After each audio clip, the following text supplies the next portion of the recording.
Olá, seja muito bem-vinda, seja muito bem-vindo ao Plenárias. Aqui você acompanha um resumo das sessões do Supremo Tribunal Federal. Nesta semana vamos mostrar os detalhes do julgamento sobre licença maternidade a uma mulher que não engravidou e está em união homoafetiva e ainda a retomada da chamada pauta verde. Fique com a gente, o Plenárias já está no ar.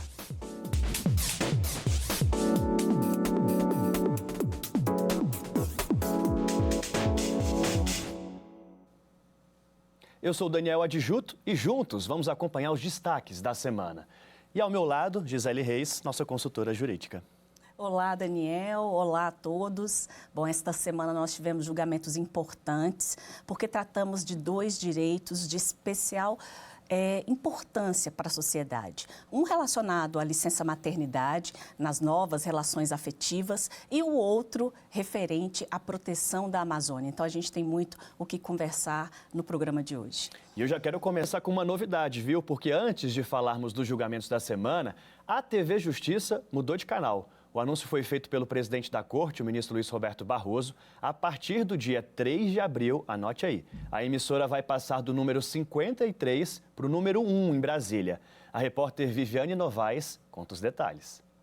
A novidade na TV Justiça foi anunciada no início da sessão de julgamento desta quarta-feira pelo presidente da Corte, ministro Luiz Roberto Barroso.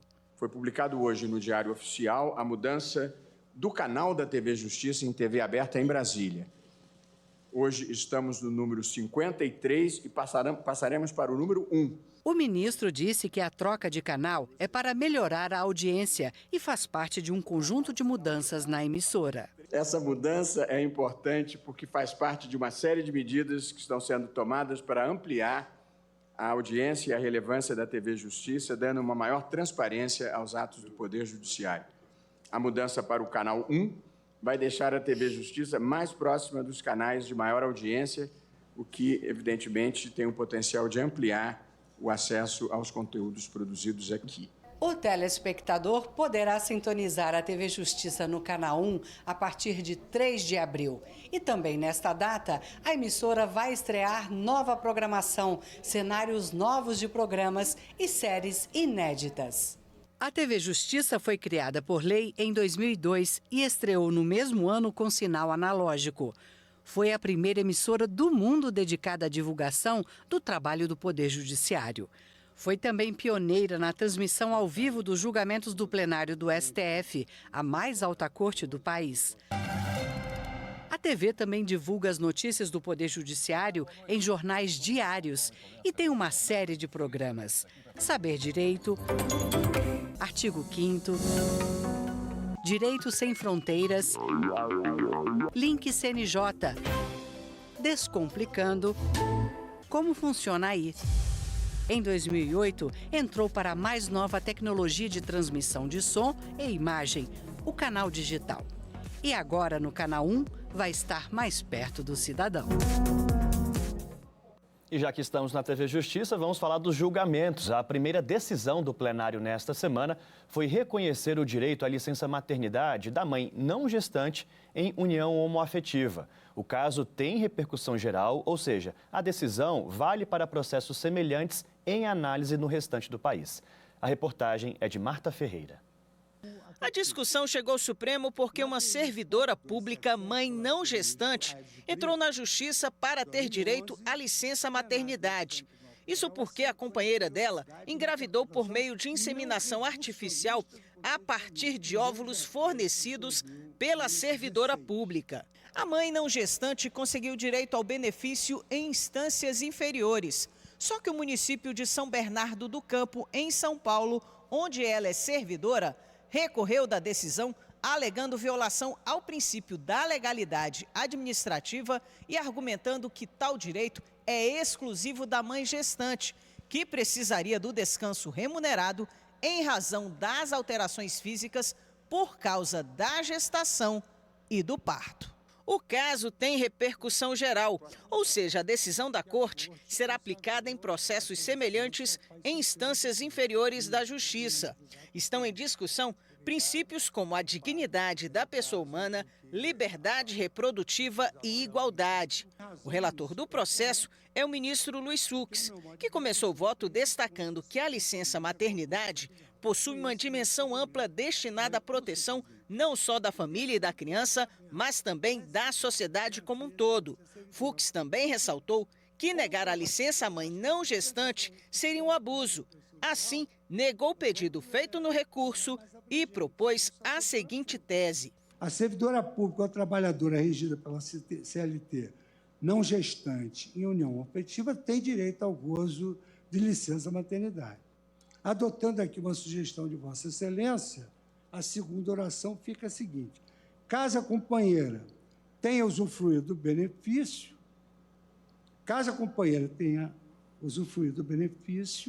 fará a companheira jus ao período de afastamento correspondente, análogo ao da licença paternidade.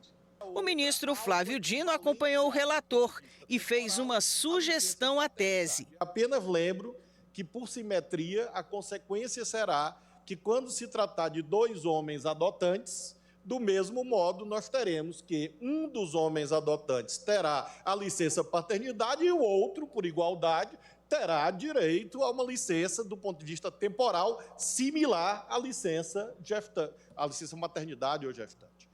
No mesmo sentido, votaram os ministros Cristiano Zanin, André Mendonça, Nunes Marques e Edson Fachin. Os ministros Dias Toffoli, Alexandre de Moraes e Carmen Lúcia concordaram com o relator no fundamento, mas com resultado diverso na tese. Se as duas são mulheres, as duas são mães, é o Supremo que vai dizer, não, uma pode, e a outra a gente está equiparando a licença paternidade. Veja, nós estamos replicando o modelo tradicional, homem e mulher. Porque uma é que sustenta a casa. Veja, a partir do momento que aceita a união estável homoafetiva, e são duas mulheres, as duas são mães. Se as duas são mães, as duas têm o direito. Nesse caso, como Vossa Excelência disse, uma é autônoma, não tem direito. Mas, se nós fixarmos essa tese limitadora, duas podem ser servidoras públicas. Eu estou, portanto, acompanhando no sentido de negar provimento, mas, presidente, vou pedir todas as vênias ao ministro relator, como já tinha antes dito, eu estou acompanhando a divergência do ministro Alexandre de Moraes no sentido exatamente de assegurar a licença, a não gestante, mas em igualdade de condições com a outra, exatamente para que a gente tenha, então, o modelo completo e, como lembrou bem o ministro Alexandre, esta que me parece ser o avanço que a legislação brasileira propicia que a jurisprudência dê. Assim, o plenário reconheceu a licença maternidade à não gestante em união homoafetiva e definiu a seguinte tese. A mãe servidora ou trabalhadora não gestante em união homoafetiva tem direito ao gozo de licença maternidade. Ponto. Caso a companheira tenha utilizado o benefício, fará jus à licença pelo período equivalente ao da licença paternidade. Gisele, julgamento importante que marca também um reconhecimento dos direitos da comunidade LGBTQIAPN+, mas uma discussão também em que os ministros trataram bastante da questão afetiva, do vínculo das mães com a criança no início da vida, mas também da questão previdenciária. Quem paga essa licença maternidade ou esse período equivalente à paternidade? Sim, todos esses pontos, Daniel, foram considerados pelos ministros, ponderados, inclusive, por todos eles. E o que nós tivemos, de fato, foi um reconhecimento do Supremo Tribunal Federal em relação aos novos formatos, né, de relações afetivas. Então, antigamente, tudo se baseava naquela relação tradicional entre homem e mulher, onde a união era indissolúvel. E nós, hoje em dia, o Supremo Tribunal Federal, ao longo, né, da história do STF, passou a reconhecer diversos formatos de família diferentes daquele arquétipo tradicional que nós estávamos acostumados. E, com isso, vários direitos foram sendo reconhecidos para essa comunidade tão vulnerabilizada ao longo do tempo. União homoafetiva entre casais do mesmo sexo, possibilidade de casamento, também sangue, doação de sangue. Então, assim, foram vários aspectos, a própria equiparação ao crime de racismo, no caso da homotransfobia. E nós chegamos, portanto, a mais uma conquista para essa comunidade, a partir desta decisão do Supremo Tribunal Federal, que entende que a família é importante para a sociedade como um todo e o Estado deve dar uma especial proteção, não só à família, mas também à primeira infância, levando em consideração o melhor interesse do menor e também a isonomia, Daniel, porque você não pode, por exemplo, ter crianças que são frutos de relações, né? Uma relação heteroafetiva e o outro de uma relação homoafetiva, tendo direitos diferenciados em relação à possibilidade da convivência ali com os seus familiares.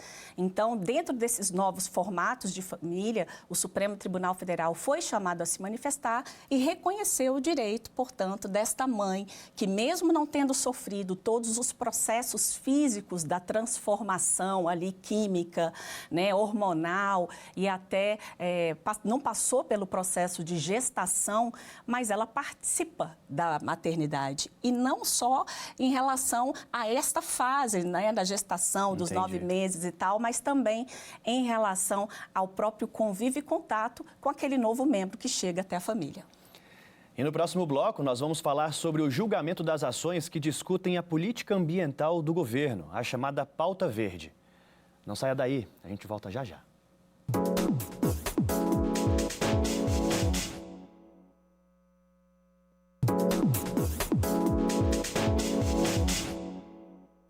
Estamos de volta com plenárias. E em outro grande julgamento da semana, o Supremo determinou que o desmatamento na Amazônia Legal deve acabar, zerar, até 2030. As ações fazem parte da chamada Pauta Verde.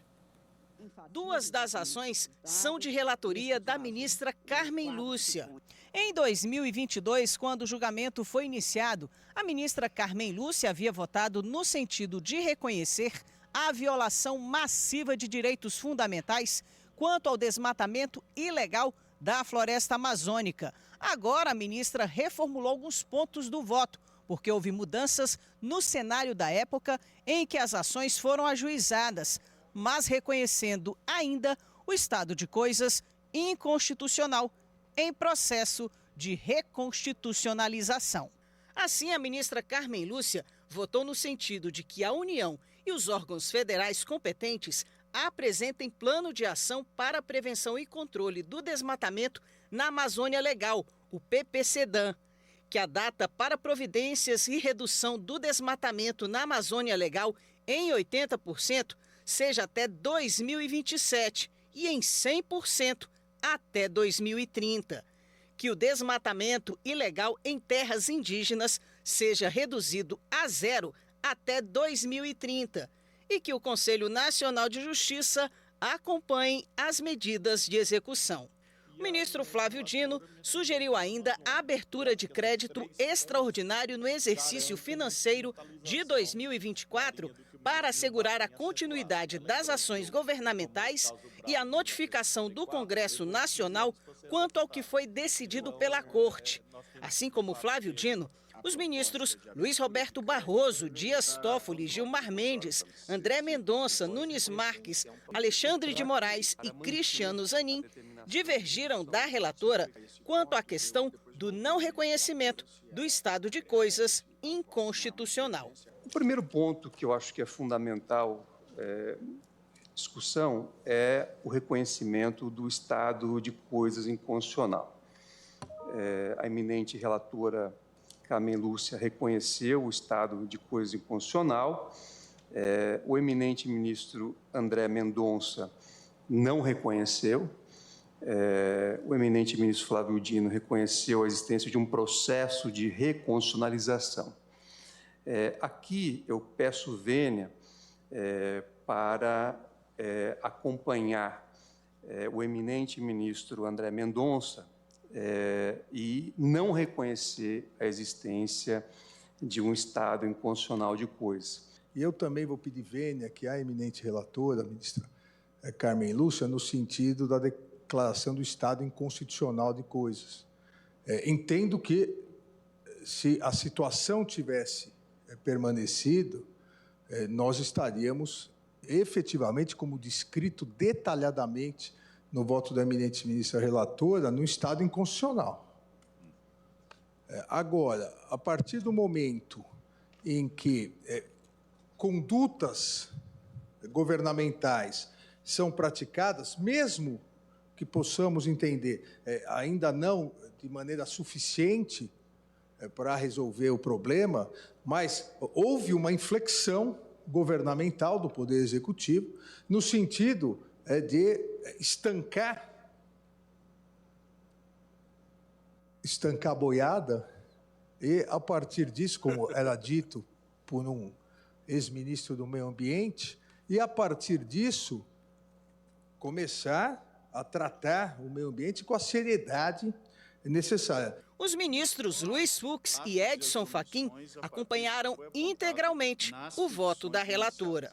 Não tenho dúvida de que há uma violação generalizada dos deveres da proteção da Amazônia Legal, e minudento isso no voto que trago à colação, mas foi ainda melhor minudentadas essas circunstâncias no brilhante voto de Sua Excelência, da ministra Carmen Lúcia. Por isso, apesar das alegações de defesa dos atos governamentais a partir de 2019, compreendo data vênia, que não se logrou êxito em rebater a afirmação das partes autoras no sentido de registrar demonstrado a superação completa do desmantelamento da política pública de combate ao desmatamento da Amazônia Legal. Eis que, nos últimos anos, se comprova, se não aumento progressivo, mas mantém-se índices que se aproximam do período vivido há 15 anos, além de, evidentemente, em quadro mais grave, ter sido descumprida a meta de redução de emissão de carbono fixada pela Política Nacional sobre Mudança do Clima. Assim, o plenário, então, determinou a elaboração de um plano de ação para a prevenção do desmatamento, divergindo apenas no reconhecimento do estado de coisas inconstitucional. Eu proclamo o resultado. O tribunal, penso que por unanimidade, julgou procedente em parte o pedido e, por maioria, não declarou o estado de coisas inconstitucional, reconhecendo, por sua vez, a existência de um processo de reconstitucionalização ainda não concluído em matéria de proteção ao meio ambiente ecologicamente equilibrado no bioma amazônico. Em adição acolhida pela eminente relatora, o tribunal determinou também a abertura de créditos extraordinários com vedação de contingenciamento orçamentário, bem como a notificação do Congresso Nacional sobre essa decisão. Gisele, a discussão principal nesse julgamento se dá por um problema de datas, e de governos de mudança fática. Quando a ação foi apresentada pelos partidos políticos, 7, e em 2021 o governo era um, a política ambiental era uma, o ministro do Meio Ambiente era um. Até 2024, quando esse julgamento é concluído, retomado em 2022, agora em 2024 concluído. É outro governo, outro ministro, outra política ambiental, até a própria composição do Supremo está diferente também. Exatamente. E aí que a gente chega nesse estado de coisas inconstitucional. Vamos detalhar o que é isso? Vamos sim. Realmente houve uma alteração que fez toda a diferença no resultado do julgamento, uma alteração de governo.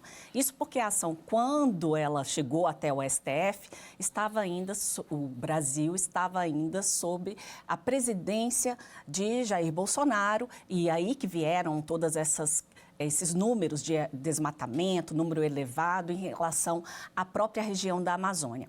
Então, naquela época, inclusive, foi a época em que a ministra Carmen Lúcia proferiu seu primeiro voto, ela entendeu que havia um estado de coisas inconstitucional.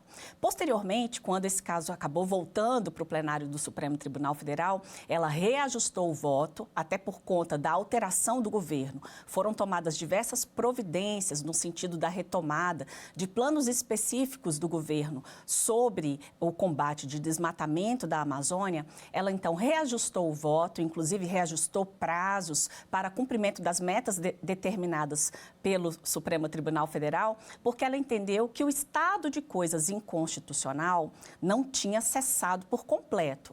Então, era um estado de coisas ainda inconstitucional em processo de reconstitucionalização.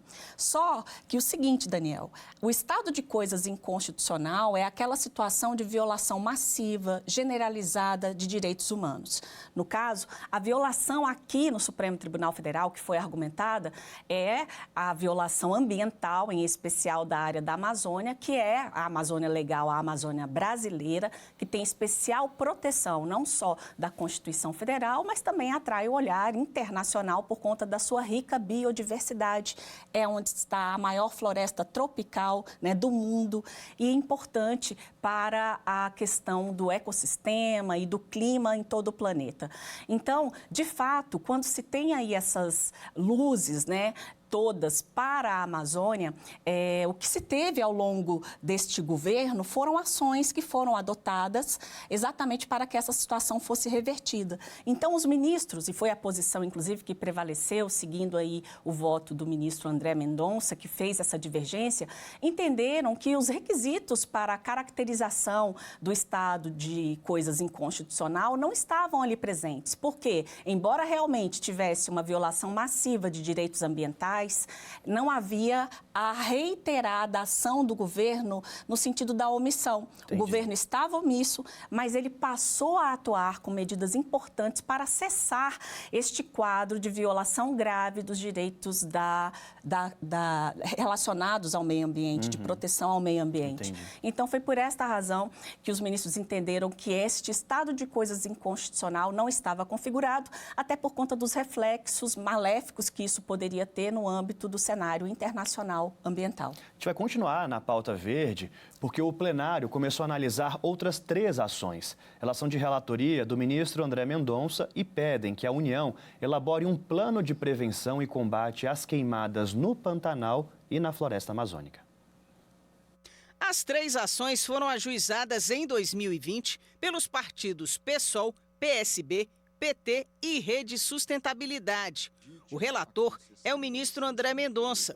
Para ele, o desmatamento, a grilagem de terra, o garimpo ilegal e o crime organizado têm raiz comum na ausência de regularização fundiária e que os dados sobre ocupação do território nacional são inconsistentes e insuficientes. O ministro André Mendonça, então, determinou que a União apresente no prazo de 90 dias um plano específico de prevenção e combate aos incêndios no Pantanal e na Amazônia e que, além disso, elabore a complementação do PPCDAM com propostas de medidas concretas a serem implementadas em até 18 meses. Além disso, o relator votou para que a União regulamente o Fundo Social, que tem como fonte de custeio recursos do pré-sal, para que essas verbas sejam regulamentadas com destinação à proteção do meio ambiente e à redução das mudanças climáticas. E aqui é um ponto que eu estou trazendo um aditivo, porque eu havia consignado a determinação para a regulamentação do Fundo Social,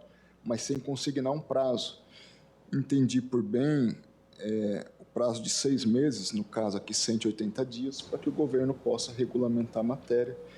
Entendo que esse é um prazo razoável para essa finalidade, considerando que desde 2010 não há uma regulamentação para a destinação dos recursos do pré-sal, que prevê, dentre outras áreas, uma destinação desses recursos para a área ambiental.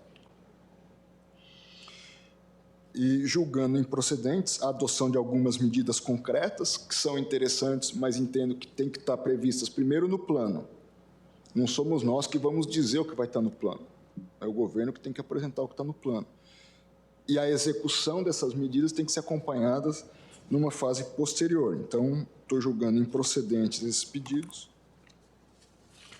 reafirmando a atribuição depois ao CNJ e não à 4ª Câmara de Revisão do Ministério Público, e deixo de aplicar multa, porque se nós estamos determinando um plano, eu não tenho que aplicar multa para um plano que sequer eu ainda tenho.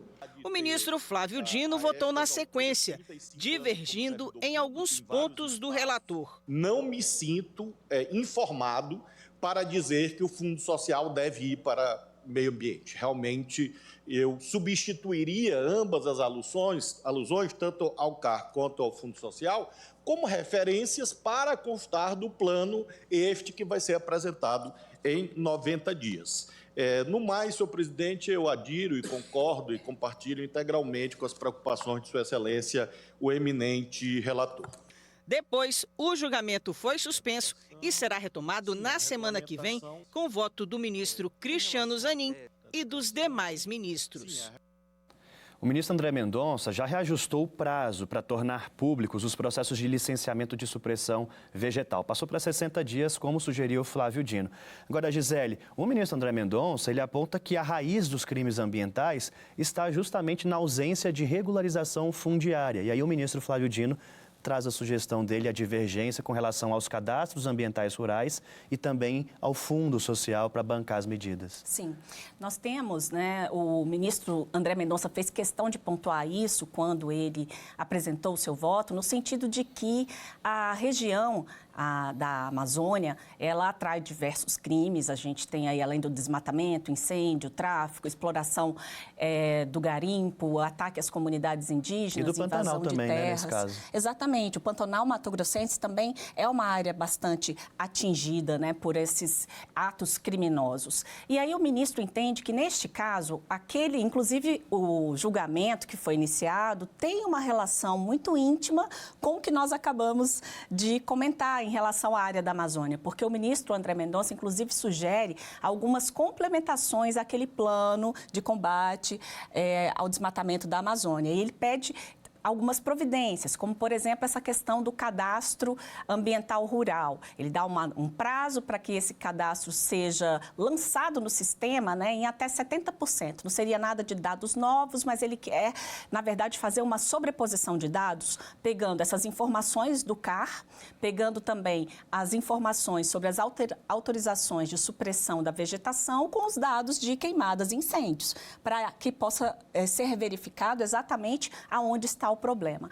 E uma das soluções apontadas pelo ministro André Mendonça, relator destas 3 ações, é quanto ao uso, a regulamentação de um fundo previsto numa lei que é de 2010, que é o chamado Fundo Social, que usa recursos do pré-sal que podem ser aplicados em diversas áreas da sociedade. Foi aí que o ministro Flávio Dino fez algumas divergências, exatamente porque ele entende que isso não caberia ao Supremo Tribunal Federal.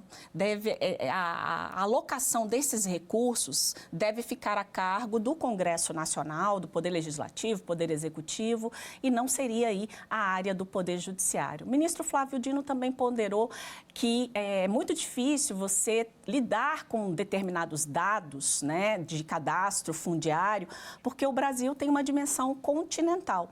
Então, é complicado na hora de executar essas medidas, e falou também da importância da integração de diversos poderes e órgãos para o cumprimento de decisões do Supremo Tribunal Federal, até para que essas decisões que vierem a ser tomadas não fiquem sem uma aplicação efetiva, porque o importante, além de você ter a decisão judicial, é que elas sejam cumpridas.